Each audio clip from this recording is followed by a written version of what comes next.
Video में मैं आपके लिए एक नई विषय वस्तु को लाया हूं और इसका नाम है मोल संकल्पना या मोल कॉन्सेप्ट।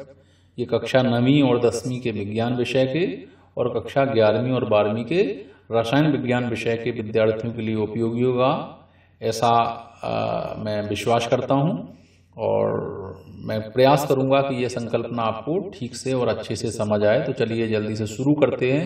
तो जैसा कि आप सभी जानते हैं कि जो मात्रक या यूनिट्स होती हैं उनकी एक इंटरनेशनल सिस्टम है जिसको आप संक्षेप में एसआई पद्धति कहते हैं। और इस एसआई पद्धति में 7 आधारीय मात्रक या भौतिक राशियां और उनके मात्रक माने गए हैं। इन 7 आधारीय मात्रकों में आपने पढ़ा होगा लंबाई जिसका मात्रक मीटर होता है, इसका अलावा द्रव्यमान जिसका मात्रक किलोग्राम होता है, समय का मात्रक सेकंड होता है, विद्युत धारा का मात्रक एम्पियर होता है, ऊष्मा गतिक तापक्रम का मात्रक केल्विन होता है, ज्योति की तीव्रता का मात्रक कैंडेला होता है, एवं बहुत महत्वपूर्ण है जो आज हम पढ़ रहे हैं पदार्थ की मात्रा का मात्रक, इसको मोल को माना गया है।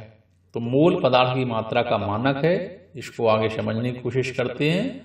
यह रसायन शास्त्र में या विज्ञान में जो मोल है ये बहुत उपयोगी है और इसकी सहायता से आप अनेक तरह की रासायनिक गणनाओं को कर सकते हैं, अनेक प्रकार की अवधारणाओं को आप क्लियर कर सकते हैं। किंतु कई बार आपको ये बहुत कठिनाई भरा लगता है और आपको ऐसा लगता है कि ये हमें उलझन या परेशानी में डालता है, परंतु ये एक सरल अवधारणा है, सिंपल कॉन्सेप्ट है, जिसको हम आज के इस टॉपिक में समझने का प्रयास कर रहे हैं। और इस टॉपिक को समझ लेने के बाद आप विज्ञान के अनेकों अवधारणाएं, जैसे 11वीं और 12वीं का कोई स्टूडेंट है तो उनके लिए आप मूलरता है, मूललता है, मूल प्रभाज है, यहाँ मूल शब्द का कई बार इस्तेमाल हो रहा है, उसको आप समझ सकते हो। कक्षा 9वीं 10वीं के विद्यार्थी मूल को भी समझेंगे और उस पर आधारित जो न्यूमेरिकल क्वेश्चन होते हैं, अंकीय प्रश्न होते हैं, उनको भी आप आसानी से हल कर पाते हैं। तो जैसा कि आप सभी जानते हैं कि दैनिक जीवन में आप अनेकों भौतिक राशियों तथा उनकी इकाइयों का उपयोग करते हैं। जैसे कि आप कपड़ा है, जैसे ये लिखा हुआ मीटर, तो मीटर का उपयोग जैसे आप कपड़ा नापने में करते हैं, कपड़े का मेजरिंग करने में। सामान कोई लेने जाते हैं तो आप अक्सर कहते हैं शक्कर 1 किलो दे देना, या कई अन्य वस्तुएं भी आप किलोग्राम में मांगते हैं। इसी तरह से लीटर है, ये भी एक मापन की इकाई है। इस तरह की एक संख्यात्मक इकाई है जिसका उपयोग आप बहुत ज़्यादा करते हैं, वो है दर्जन। दर्जन का तात्पर्य होता है 12, अर्थात जैसे 1 दर्जन केले की हम बात करें तो 1 दर्जन केलों का तात्पर्य होता है 12 केले। ठीक है, तो आप 1 दर्जन का संख्यात्मक मान तो समझ गए कि 1 दर्जन का संख्यात्मक मान होता है 12। तो ये आप देख पा रहे हैं कि 1 दर्जन का तात्पर्य हमारा यहाँ 12 केले से है। इसी तरह से हम केले की जगह कोई दूसरा शब्द इस्तेमाल करें, जैसे संतरे करें, तो अगर संतरे के लिए भी हम 1 दर्जन शब्द इस्तेमाल करते हैं तो इसका आशय भी 12 ही होता है। ठीक है, तो आप ये समझ गए कि पदार्थ कोई भी हो, केला लें चाहे संतरा लें, अगर 1 दर्जन शब्द इसका इस्तेमाल कर रहे हैं तो उसका आशय 12 ही होता है। ठीक है, तो आप दैनिक जीवन में अच्छे से जानते हैं कि 1 दर्जन का तात्पर्य 12 है। ये 12 आपको संतरे दिख रहे हैं। किंतु यदि हम परमाणु, अणु या आयन की बात करें तो क्या उनके लिए भी 1 दर्जन का आशय 12 होना चाहिए? तो आप तो कहेंगे कि हाँ सर, अगर परमाणु, अणु या आयनों की संख्या भी अगर आप दर्जन में बात करेंगे तो वो 12 होना चाहिए।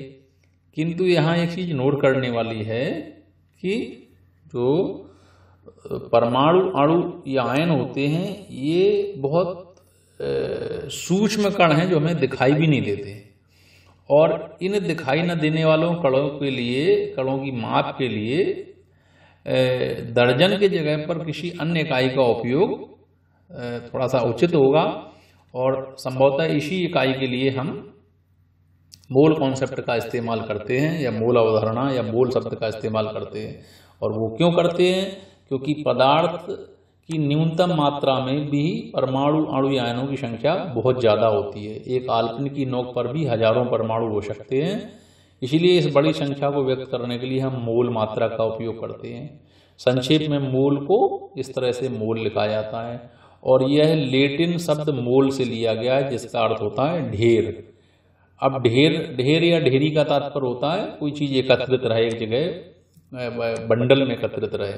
तो यहाँ ढेर का तात्पर्य चूंकि परमाणु अणु शब्द इस्तेमाल होता है तो परमाणु अणुओं के ढेर से ही इसका आशय समझा जाता है।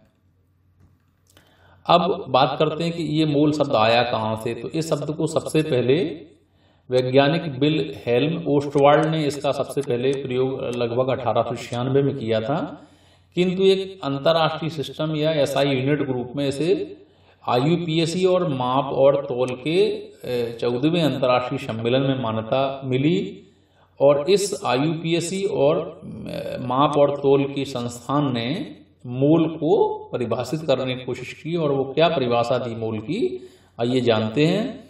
तो इस IUPAC सिस्टम में बताया गया कि मोल पदार्थ की वह मात्रा है, यहाँ ध्यान रखना क्वांटिटी है, जिसमें किसी पदार्थ के उतने ही कण, यहाँ कण से तात्पर्य परमाणु अणु इलेक्ट्रॉन या आयन उपस्थित हों जितने कार्बन 12 समस्थानिक के 12 ग्राम में उपस्थित होते हैं।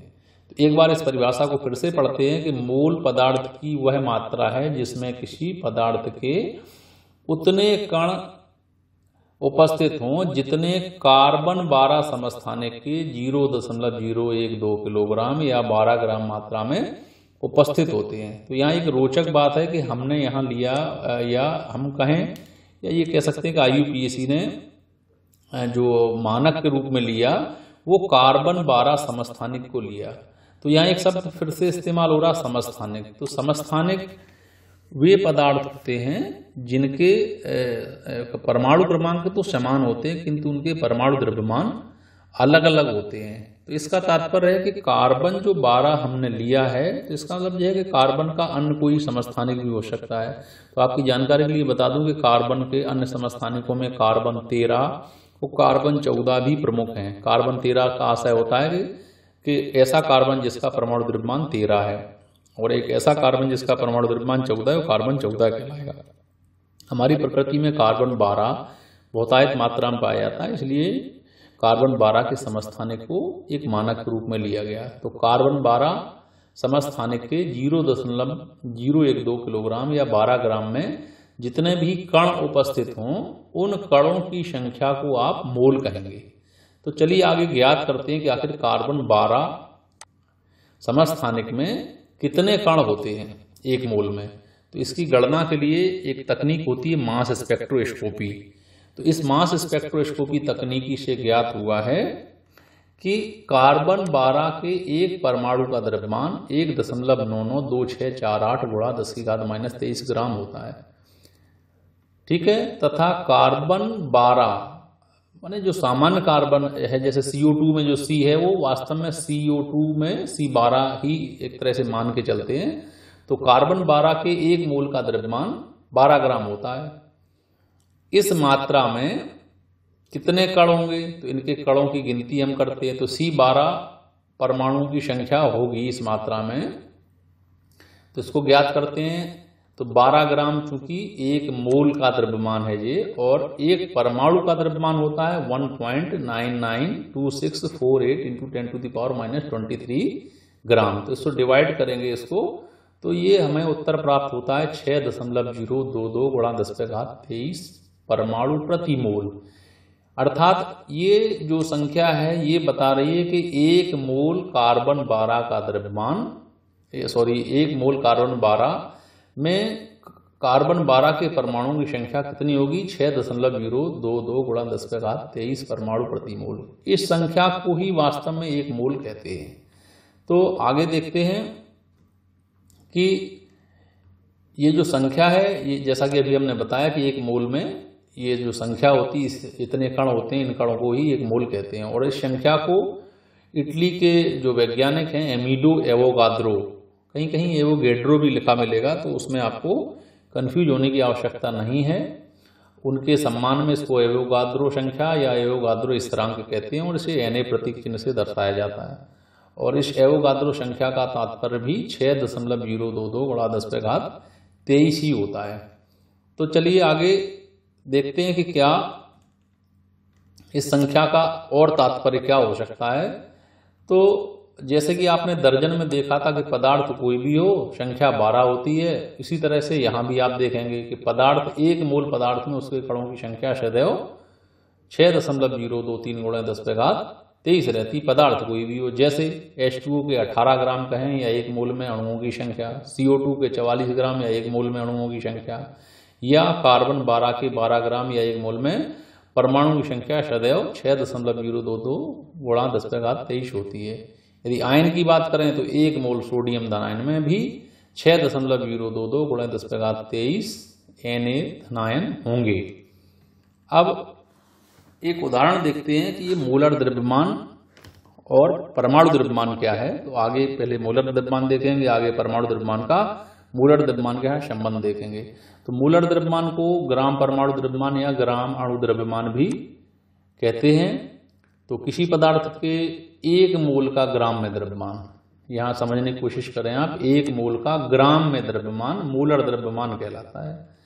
ठीक है, अर्थात किसी पदार्थ के इतने कण, जो हम पूर्व में लिख चुके हैं 6.022 × 10⁻23 कणों का द्रव्यमान मोलर द्रव्यमान कहलाएगा। तो जब ये कण परमाणु हो तो उसे ग्राम परमाणु द्रव्यमान कहेंगे, और यदि कण के रूप में अणु हैं तो उसे ग्राम अणु द्रव्यमान कहा जाएगा।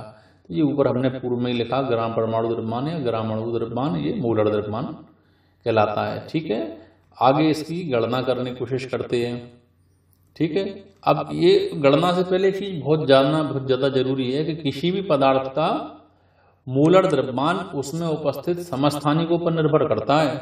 तो ये इंटरेस्टिंग बात है कि मोलर द्रव्यमान सूत्र द्रव्यमान पर निर्भर नहीं करता है, क्योंकि इसी सूत्र में जो अलग अलग परमाणु हैं यदि उनके द्रव्यमान अलग अलग हैं तो मोलर द्रव्यमान उस समस्थानिक पर ही निर्भर करेगा। जैसे आप देखें Cl2, तो सूत्र तो हमको Cl2 ही दिख रहा है ये, और इस Cl2 में इसका मोलर द्रव्यमान 70 होगा। कब?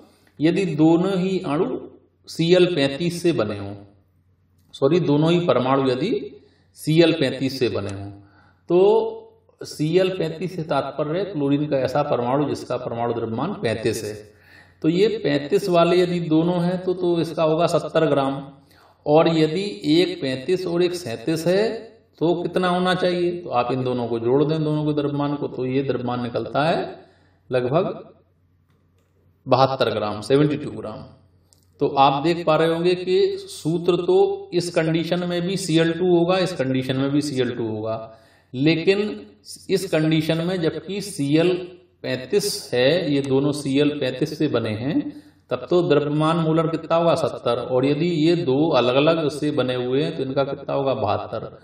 तो ये बड़ा आपके लिए यहाँ सोचनीय विषय हो गया कि मोलर द्रव्यमान सूत्र द्रव्यमान पर निर्भर नहीं करेगा। तो हम सूत्र निकालेंगे कैसे? उसका सूत्र द्रव्यमान, यदि हमें सूत्र मालूम रहते हैं तो उसका द्रव्यमान कैसे निकालेंगे? तो इस समस्या के हल के लिए हम आगे देखते हैं कि क्या निकाला गया। तो इसके लिए बात की गई एक औसत द्रव्यमान की। तो औसत द्रव्यमान कैसे निकालेंगे? तो प्रकृति में क्लोरीन जो 35 और क्लोरीन 37 है ना, इन दोनों का अनुपात 3:1 होता है। अर्थात हमारी प्रकृति में जो क्लोरीन 35 है वो 3 भाग है और क्लोरीन 37 1 भाग है। इसलिए क्लोरीन परमाणु का औसत द्रव्यमान हम कैसे निकालेंगे? तो 35 × 3, ठीक है, क्योंकि अनुपात 3 था, और ये 37 × 1, इनका योग, और इसको हमने भाग दिया है 3 1 4, ठीक है, 3:4। तो इस तरह से क्लोरीन परमाणु का औसत द्रव्यमान 35.5 निकलता है। यही कारण है कि आंकिक गणनाओं में क्लोरीन का मोलर द्रव्यमान 71 ग्राम लिया जाता है। तो आप ये समझ गए कि मोलर द्रव्यमान हमारे सूत्र द्रव्यमान पर निर्भर न करके इनके समस्थानिकों पर निर्भर करता है, और गणनाओं में हम एक औसत द्रव्यमान का प्रयोग करते हैं। चलिए अब आगे देखते हैं कि परमाणु द्रव्यमान व मोलर द्रव्यमान, हमने पूर्व में कहा था। तो परमाणु द्रव्यमान जानने की कोशिश करते हैं कि आखिर ये परमाणु द्रव्यमान क्या है। तो परमाणु द्रव्यमान किसी परमाणु में स्थित इलेक्ट्रॉन, प्रोटॉन, न्यूट्रॉन आदि कणों का सम्मिलित द्रव्यमान होता है। किंतु ये देखा गया कि परमाणु का अधिकांश द्रव्यमान उसके नाभिक में स्थित प्रोटॉन व न्यूट्रॉन का ही द्रव्यमान होता है। अर्थात परमाणु द्रव्यमान अगर आप बेहद सूक्ष्म गणना कर रहे हैं तब तो आप परमाणु द्रव्यमान में इलेक्ट्रॉन, प्रोटॉन, न्यूट्रॉन तीनों के द्रव्यमान को शामिल कर सकते हैं। किंतु गणितीय सामान्य रूप से हम जो कक्षा 9वीं, 10वीं, 11वीं, 12वीं में जो गणितीय गणनाएं करते हैं उनके लिए हमें परमाणु द्रव्यमान के लिए नाभिक में स्थित प्रोटॉन और न्यूट्रॉन के द्रव्यमान को आधार बनाना चाहिए। और इस टॉपिक में हमने यही समझाने का प्रयास किया कि अगर आप इलेक्ट्रॉन के द्रव्यमान को नगण्य मानकर छोड़ भी देंगे तब भी आपकी गणना लगभग सही आएगी। क्यों आएगी तो जानने की कोशिश करते हैं। क्योंकि प्रोटॉन का द्रव्यमान होता है 1.6726 इंटू 10⁻⁻24 ग्राम और न्यूट्रॉन का द्रव्यमान भी लगभग इतना ही होता है 1.6750 है यहाँ इंटू 10⁻⁻24 ग्राम। ये दोनों ही कण सामूहिक रूप से न्यूक्लियॉन कहलाते हैं। अब न्यूक्लियॉनों की संख्या में यदि इन दोनों में से किसी एक का द्रव्यमान ले लेते हैं तो एक औसत हम मान के चलते 1.67 इंटू 10⁻24 लेते हैं। इसको लेके हम गणना करके परमाणु द्रव्यमान निकाल सकते हैं। तो आगे देखते हैं हम निकालेंगे कैसे। तो उसके लिए हमको एक एग्जाम्पल की आवश्यकता होगी। तो ये उदाहरण हमने लिया नाइट्रोजन का। तो नाइट्रोजन के एक परमाणु में आप जानते हैं कि प्रोटॉन, न्यूट्रॉनों की संख्या 7 बराबर 14 होती है और एक प्रोटॉन या न्यूट्रॉन जिसका औसत हमने न्यूक्लियॉन का औसत मान लिया 1.67 इंटू 10⁻24, इसको मल्टीप्लाई कर देंगे तो यहाँ हमको नाइट्रोजन के एक परमाणु का द्रव्यमान ग्राम में प्राप्त हो जाएगा। तो ये प्राप्त हो रहा है 23.3 इंटू 10⁻⁻24 ग्राम, 23.3 × 10⁻⁻24 ग्राम जो द्रव्यमान प्राप्त हुआ ये नाइट्रोजन के एक परमाणु का द्रव्यमान ग्राम में हमको प्राप्त हो रहा है। लेकिन यहाँ एक देखने वाली बात है कि 1.67 इंटू 10⁻⁻24 को एक you means unified atomic unit या एक AMU भी कहते हैं। इसलिए अगर हम 14 के साथ एक U या एक AMU का गुणा करेंगे तो नाइट्रोजन के एक परमाणु का द्रव्यमान निकल के आएगा यूनिफाइड इकाई में 14U या 14 AMU। तो ये हुआ आपका एक नाइट्रोजन परमाणु का द्रव्यमान यूनिफाइड एटॉमिक मास में या एटॉमिक मास यूनिट में। अब जानने की कोशिश करते हैं कि एक मोल नाइट्रोजन का परमाणु द्रव्यमान क्या होगा। तभी आपने ज्ञात किया था एक परमाणु का, एक नाइट्रोजन परमाणु का। यहाँ एक मोल नाइट्रोजन परमाणु का द्रव्यमान कैसे निकालेंगे तो आप निकालने के लिए देखेंगे कि एक मोल नाइट्रोजन में उसके परमाणुओं की संख्या पूर्व में आप जानते हैं कितनी होती है 6.022 × 10⁻23। इसमें हमने ये मल्टीप्लाई किया है ग्राम का। कौन से ग्राम का? ये पिछला आपका मल्टीप्लाई निकला था 14 का, आपने 1.67 इंटू 10⁻⁻24 का मल्टीप्लीकेशन किया था, मल्टीप्लाई किया था। तो ये कितना आया था 23.3। तो इसका गुणा इसमें कर देंगे तो करने पर जो हमें मान प्राप्त होगा वो प्राप्त होता है 140.3126 इंटू 10⁻⁻1 ग्राम। अब ये यहाँ 23 है, यहाँ 24 है, -1 आ रहा तो ये डेसिमल को यहाँ कर देंगे तो ये इसको भी आप हटा सकते हैं। तो ये ग्राम में कितना निकलेगा तो ग्राम में निकलेगा ये 14 ग्राम। इसका मतलब ये हुआ कि एक मोल नाइट्रोजन परमाणु का द्रव्यमान ग्राम में 14 ग्राम आता है। तो अब ये जो ग्राम में द्रव्यमान प्राप्त हुआ इस द्रव्यमान को ही आप क्या कहेंगे नाइट्रोजन का मोलर द्रव्यमान। तो ये एक मोल नाइट्रोजन का आपने द्रव्यमान निकाल लिया। यहाँ एक और इंटरेस्टिंग बात है और गौर करने वाली बात है कि नाइट्रोजन के एक परमाणु का द्रव्यमान 14U या 14 AMU होता है, जबकि एक मोल नाइट्रोजन का द्रव्यमान 14 ग्राम होता है। तो ये ध्यान रखना है हमको कि एक नाइट्रोजन परमाणु का द्रव्यमान 14U या 14 AMU होता है, जबकि एक मोल नाइट्रोजन का द्रव्यमान यानी मोलर द्रव्यमान 14 ग्राम होता है। अब किसी पदार्थ के एक परमाणु के द्रव्यमान की यूनिफाइड यूनिट U या AMU के स्थान पर यदि G लिख दें आप तो भी आप सीधे सीधे उस पदार्थ का मोलर द्रव्यमान ज्ञात कर सकते हैं, निकाल सकते हैं। अब आगे देखते हैं मोल का द्रव्यमान, कण तथा आयतन के साथ संबंध। तो जो मोल कॉन्सेप्ट है वो बड़ा रोचक है। इसमें आप देख पाएंगे कि पदार्थ के मोलों की संख्या या एक परमाणु या अणु का द्रव्यमान ज्ञात कर सकते हैं। यदि गैसीय अवस्था में तो उसके आयतन को भी ज्ञात कर सकते हैं। तो इस संबंध में आप देखें, एक मोल पदार्थ का तात्पर्य होता है 6.022, ये 2-3 भी कहीं कहीं पुस्तकों में लिखा मिल सकता है, 6.22 × 10⁻23 कण अर्थात परमाणु, अणु या आयन। एक मोल पदार्थ का तात्पर्य यह भी हो सकता है परमाणु या अणु का मोलर द्रव्यमान। इसका मतलब इसके अतिरिक्त एक मोल यदि पदार्थ गैसीय है तो उसका आयतन STP अर्थात स्टैंडर्ड टेम्परेचर एंड प्रेशर पर 22.4 लीटर ये वॉल्यूम होता है किसी गैसीय पदार्थ का। यदि मोल का हम कण, आयतन और द्रव्यमान के रूप में संबंध देखें तो आपको इस चार्ट से आपको मदद मिल रही होगी। ये एक मोल हमने लिखा, यदि एक मोल में कण की बात करें तो किसी भी पदार्थ के परमाणु अणु आयनों की संख्या इतनी होती है, इतने कण होते हैं। यदि हम आयतन की बात करें किसी पदार्थ के एक मोल की, तो आयतन सामान्यतः गैसों का व्यक्त किया जाता है तो 22.4 लीटर होता है NTP या STP पर। और मोल की बात करें तो एक मोल का द्रव्यमान कैसा होगा, वो ग्राम में। तो तत्व का एक परमाणु द्रव्यमान जैसे नाइट्रोजन है 14 ग्राम, सोडियम का 23 ग्राम, पदार्थ में यहाँ हमने H2O ले लिया, CO2 ले लिया। पदार्थ का 1 ग्राम सूत्र भार, जैसे 1 ग्राम सूत्र भार NaCl का कितना होगा 58.5 ग्राम, Na2CO3 का कितना होगा 106 ग्राम। तो इस डायग्राम से आप मोल के कण, आयतन और द्रव्यमान के साथ संबंध को समझ पाएंगे।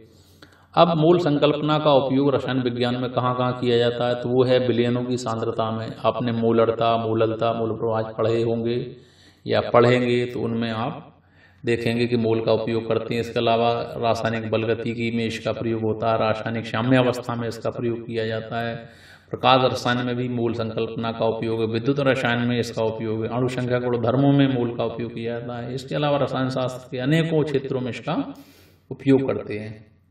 चलिए हम बात करते हैं कि मोल संकल्पना पर आधारित हमारे आंकिक प्रश्न क्या है, उनको कैसे हल करेंगे। तो आंकिक प्रश्न चूंकि मोल कई चीज़ों पर निर्भर करता है, जैसे कि संख्या पर निर्भर है, मोल का तात्पर्य संख्या है, मोल का संबंध द्रव्यमान के साथ है, मोल का संबंध आयतन के साथ है। तो आप मोल से संख्या, संख्या से मोल कैसे प्राप्त करेंगे, मोल से द्रव्यमान, द्रव्यमान से मोल कैसे प्राप्त करेंगे, मोल से आयतन, आयतन से मोल कैसे प्राप्त करेंगे। तो ये अंतर परिवर्तन है और इन अंतर परिवर्तनों में आप संख्या से द्रव्यमान, द्रव्यमान से संख्या, संख्या से आयतन, आयतन से संख्या, द्रव्यमान से आयतन, आयतन से द्रव्यमान आदि अंतर परिवर्तन जो हैं वो आप मोल संकल्पना की सहायता से गणना में कर सकते हैं, ज्ञात कर सकते हैं। अब इसको ज्ञात करने के कुछ सूत्र हैं, तो सूत्र के लिए हम एक डायग्राम आपको देते हैं। इस डायग्राम में आप समझने की कोशिश करें कि हमने इस सूत्र की एक ही डायग्राम की सहायता से जितने भी सूत्र थे उसमें अप्लाई किए हैं। जैसे मान लीजिए हमको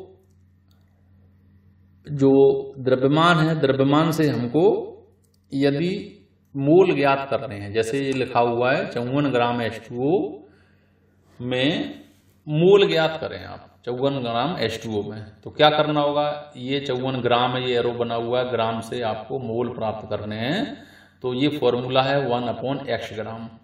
तो यहाँ 54 ग्राम है, तो 54 ग्राम को मल्टीप्लाई किया 1 मोल से। अब हमने कहा H2O में, तो H2O का कितना होता है 18 ग्राम, ठीक है। H2O का जो द्रव्यमान होता है वो 18 ग्राम होता है। तो हमें 54 ग्राम H2O में कितने मोल हैं ये ज्ञात करना है। तो हमने क्या किया, 54 ग्राम मल्टीप्लाई 1 मोल, ये फॉर्मूला अप्लाई किया बटे x ग्राम। यहाँ x से तात्पर्य था उस पदार्थ का ग्राम में द्रव्यमान, तो H2O 1 मोल का, तो इसका H2O का द्रव्यमान कितना था 18 ग्राम, तो 18 ग्राम लिखा।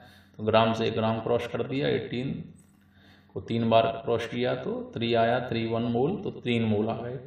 इसी तरह से आप मोल से द्रव्यमान कैसे पता कर सकते हैं, तो इसके लिए क्या फार्मूला है x ग्राम अपॉन मोल, तो इसका अपोजिट है ये। तो इसको देखिए आप, जैसे मैंने उसी उदाहरण को, ऊपर वाले उदाहरण को यहाँ दोहराया है कि 3 मोल H2O का द्रव्यमान बताएं, तो क्या लिखेंगे 3 मोल। अब बात की किसकी, H2O की, तो H2O का 18 ग्राम अपॉन 1 मोल, ये फॉर्मूले में पहले से दिया हुआ है 1 मोल, तो 1 मोल को हमने यहाँ लिखा। तो इस तरह से ये मोल से मोल को क्रॉस कर दिया, तो 18 को 18 को 3 से मल्टीप्लाई किया तो 54 ग्राम आ गया। तो इसी तरह से आप मोल संकल्पना को, जो न्यूमेरिकल प्रश्न है मोल संकल्पना के, वो गैसों के आयतन के साथ और इसके अलावा कणों की संख्या के साथ भी अंतर परिवर्तन करके ज्ञात कर सकते हैं। हमने इस पूरे डायग्राम को कुछ सूत्र के रूप में भी दिखाने की कोशिश की है। कुछ सूत्र दिए हैं, वो सूत्र भी उसी फॉर्मूले पे आधारित हैं, आप पुस्तक से भी पढ़ सकते हैं अच्छे से। तो ये सूत्र दिए हुए, जैसे परमाणु या अणु के मोलों की संख्या ज्ञात करने के लिए ग्राम में द्रव्यमान बटे मोलर द्रव्यमान, गैसीय पदार्थ में मोलों की संख्या को भी आप निकाल सकते हैं। इसके अलावा भी हमने कुछ अन्य सूत्र दिए हैं जो उसी डायग्राम की सहायता से हमने अलग अलग सूत्र ड्रॉ किए हैं। आप इनको देख सकते हैं, समझ सकते हैं, नोट भी कर सकते हैं। ये गैस के द्रव्यमान से आयतन ज्ञात करना। इसके अलावा एक इम्पोर्टेंट है कि गैस के घनत्व की सहायता से मोलर द्रव्यमान की गणना करना। तो गैस का घनत्व इक्वल होता है गैस का द्रव्यमान बटे गैस का आयतन, और गैस का द्रव्यमान इक्वल होता है मोलर आयतन गुणा घनत्व के। अब कुछ अभ्यास करते हैं। जैसे एक अभ्यास प्रश्न हमने दिया आपको कि 180 ग्राम जल में मोलों की संख्या ज्ञात कीजिए। तो आप देख पा रहे हैं इसको हमने इस तरह से हल करने की कोशिश की। जैसे कि 1 मोल जल का द्रव्यमान 18 ग्राम होता है, अर्थात 18 ग्राम H2O मोलों की संख्या 1 मोल। तो 1 ग्राम H2O मोलों की संख्या इस तरह से लिखी है। तो ये आप 180 ग्राम जल में मोलों की संख्या ज्ञात कर सकते हैं। इसके अलावा एक अभ्यास और है सोडियम के 1 ग्राम में परमाणुओं की संख्या। तो ये को आप देखें अच्छे से कि हमने इसको किस प्रकार से हल करने का प्रयास किया है, और आप भी इसको देखकर हल कर सकते हैं कि 1 ग्राम में परमाणुओं की संख्या 2.6 × 10⁻23 परमाणु हमको प्राप्त होती है। एक रोचक हमने प्रश्न आपको दिया है, 20 कैरेट सोने की 300 मिलीग्राम सोने की अंगूठी में सोने के परमाणुओं की संख्या ज्ञात करो। तो इसको भी आप अच्छे से हल करने की कोशिश करें। हम जानते हैं कि 24 कैरेट सोना कितना होता है, 100% सोना। ठीक है, अब ये 2 लग गया, एक्चुअली ये 20 है। तो 20 कैरेट सोने का तात्पर्य क्या हुआ, 20 × 100/24 = 83.3%। तो इस तरह से आप कैलकुलेट करेंगे तो आप देखेंगे कि सोने के 300 मिलीग्राम में उसके परमाणुओं की संख्या 7.6 × 10⁻20 सोने के परमाणु ये कैलकुलेट होके आते हैं। अंत में कुछ अभ्यास प्रश्न मैं आपको दे रहा हूं, और मैं आशा करता हूं कि आप इन अभ्यास प्रश्नों को, जो हमने अपना मूल कॉन्सेप्ट आपको समझाया है, दिया है, और उसमें दिए गए सूत्रों की सहायता से आप हल करने का प्रयास करेंगे। आप इनको समझ लें। हमने एक प्रश्न दिया आपको कि 1 ग्राम हीलियम गैस में कितने परमाणु होंगे तथा इस गैस के 1 ग्राम का ही मानक ताप व दाब पर क्या आयतन होगा। इसी तरह से मानक ताप व दाब पर हाइड्रोजन के 11.2 लीटर में उसके अणुओं की संख्या ज्ञात कीजिए। 180 ग्राम कैल्शियम कार्बोनेट में कितने मोल होंगे। सोडियम के 1 परमाणु का द्रव्यमान ज्ञात कीजिए। 1 लीटर जल में उसके अणुओं की संख्या ज्ञात कीजिए। इसके अलावा अन्य और भी बहुत से प्रश्न होंगे जिसको आप इस लेक्चर में दिए गए जो सूत्र हैं उनकी सहायता से मुझे विश्वास है कि आप हल करने में सक्षम होंगे, सफल होंगे।